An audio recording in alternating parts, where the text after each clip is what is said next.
রমজান মাস রহমত, মাগফিরাত ও নাজাতের মাস। হাদিসে এসেছে এ মাসে জাহান্নামের দরজা বন্ধ করে দেওয়া হয়, শয়তানকে শিকল দিয়ে বেঁধে রাখা হয়, আর আল্লাহর বিশেষ রহমতে কবরের আযাবও বন্ধ থাকে। এটি আল্লাহর এক অসীম দয়া, যেন বান্দারা ইবাদতে আরও বেশি মনোযোগী হয় এবং গুনাহ থেকে বিরত থাকে। রাসূলুল্লাহ সাল্লাল্লাহু আলাইহি ওয়াসাল্লাম বলেছেন, রমজানের প্রথম রাতেই শয়তান ও দুষ্ট জিনদের শিকল দ্বারা বেঁধে ফেলা হয় এবং জাহান্নামের দরজাগুলো বন্ধ করে দেওয়া হয়, আর কবরের আযাবও বন্ধ থাকে। তিরমিজি শরীফ।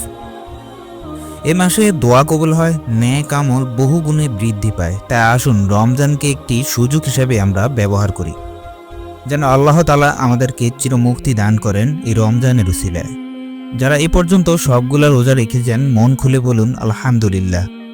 ভিডিওটি ভালো লাগলে চ্যানেলটি সাবস্ক্রাইব করার অনুরোধ রইল। আল্লাহ হাফেজ।